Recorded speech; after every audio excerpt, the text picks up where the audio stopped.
Oh, hey, what's up, everybody? My name is Ben, and today we're going to take a look at the 2021 M1 iPad Pro 12.9 inch.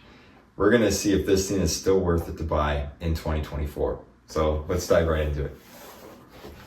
So here it is. This is the 2021 iPad Pro with the M1 processor and the mini LED ProMotion display. And this is a super incredible tablet, especially for the price that you can get them for now in 2024. I'm going to show you here real quick just how cheap they are as we go here onto eBay. And you can see a couple of these listings. These things are as cheap as about $600, $700, which still is a lot of money for an iPad, but considering everything you're getting here is a steal. So as we go to the very back of the machine, we have this 12 megapixel camera. Now there's an ultra wide camera, then there's a standard 12 megapixel camera. And then of course here, we also have a LiDAR scanner. And what is especially unique about the iPad Pros also is we have a flash on the back of the camera. It does take some surprisingly good pictures. Here's one of them that I took just of the outside, and then another one that I took on the inside.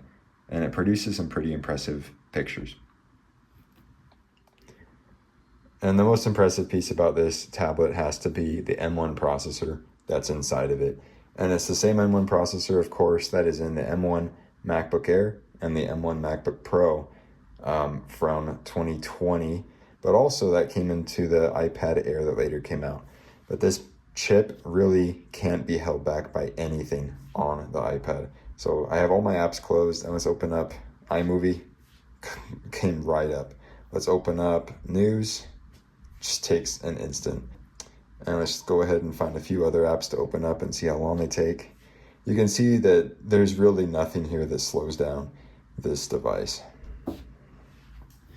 Now, that being said, I am not a pro user. I'm not somebody who's putting this thing through its paces and doing lots of photo editing on it, trying to use Final Cut Pro or any sort of those really intense applications. But in my experience, this iPad is phenomenal, and there's nothing that really slows it down. Even with some basic video editing or multitasking, there's nothing in my mind that makes me doubt that this iPad won't be fast for the next 4 to 5 years at the very least. And of course, a huge reason to get this iPad Pro is for this beautiful display. Now you have a mini LED display on this iPad, which means that you have 2,500 individual backlit zones, which means that if you have a pure black background on this iPad, the screen itself will actually be black, which is super cool.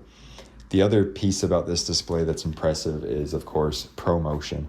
Now, just kind of swiping around the OS, you can see just how smooth it is. And it's impossible for that to come over on the camera, but there's a certain buttery nature to using this display that you just don't get on cheaper iPads. Now, one thing to consider as you're looking at these iPads is that these cheaper models with the 120 gigabytes of storage, 256, 512, all of those come with 8 gigabytes of RAM. And the 1 terabyte and 2 terabyte models come with 16 gigabytes of RAM. Now, I'm not saying that you need 16 gigabytes of RAM, but if you really are planning on keeping this machine long term, doing lots of multitasking and productivity on it, then it might be worth that upgrade to the 16 gigabytes of RAM on the 1 terabyte model, just so you have that peace of mind that this thing is really, truly future-proof. And one of my favorite parts about this iPad are the speakers. They're incredible and can easily fill up a room. So let's just do a quick demo here and see how they are.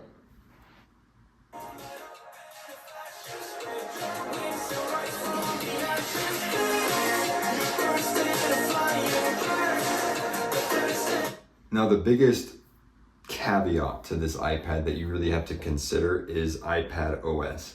Now, iPadOS has evolved a little bit over the last few years, and it's become more productive if you connect it to an external monitor and use Stage Manager, or if you are depending on some of the apps that they recently brought to the iPad Pro for some of your more professional work.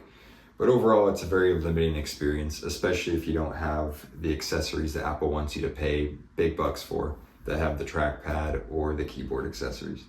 But that being said, I personally struggle a lot with using the iPad Pro to replace my MacBook. There's just pieces of the OS that just aren't nearly as intuitive as Mac OS is or Windows is when it comes to manipulating spreadsheets or dragging around video clips within video editing software or just using a web browser. There are things that you're missing on the iPad that you should really consider before you move to it. That being said, there are some bits of iPadOS that I think are genuinely intuitive and just super nice. I think especially multitasking is just really well done. It's as easy as opening an application and then sliding up from the bottom. And then hopefully, if we can close that window, you just drag up the app that you want and put it right alongside. And then if you want to close one of them, you just go up into this view and you can slide up the app that you don't want. So it makes it super easy to multitask on here and then adjust the size of the windows accordingly. Now, one issue that I have with using this thing, especially on my lap, kind of like I would a laptop, is how top heavy it is. Now, Apple has done a really good job with their accessories and making it so that they're well balanced, so they're not just gonna fall over. But the fact that you have such a top heavy piece of this whole structure here makes it a little bit kind of nerve-wracking if you're trying to use it on your lap. Now, one thing that I will die on my grave and defend is Face ID on the iPad. Now, this is kind of a weird angle to show you, but you can see just how easy it is. I literally just tap on the screen and it's unlocked. Press the button, it's unlocked. And I think especially with the iPad in comparison to like an iPhone, when you're holding an iPad or when you have it in front of you, I feel like almost 90% of the time, 95% of the time, it's in a position that's basically optimal for Face ID to work. So I think Face ID is really a win on the iPad in a way that it isn't always the case with the iPhone. And one of the low points of the iPad Pro is this camera.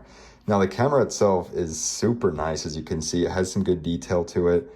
But the biggest issue with it is you see when I'm looking right there in the middle of the screen, it looks like I am looking away. Unlike the newer iPads, which have the camera there at the very top, this iPad still has it here on the left, which makes it so you're on your video conference and you're always looking to the side, which is annoying. So all that being said, is the 2021 iPad Pro worth it for you? And I would say that's a hard decision. It depends on what you're doing with this iPad. If you're using it as a laptop replacement, there's some real things you have to consider with this iPad. For one, it sounds petty, but like I said, it's top heavy, so it's going to be difficult to use on your lap long term. The other piece of it, of course, is iPadOS. And while there's a chance that that gets better and it becomes a better experience you can do more with, every single year we've been told that it's going to get better and it doesn't really progress much. So I would buy it knowing what you're getting and not expecting much more than that. The other piece of this iPad that you have to remember is the price. Now, like we looked at, it's getting relatively cheap. It's $600 to $700, which compared to when it was new is quite a bit cheaper.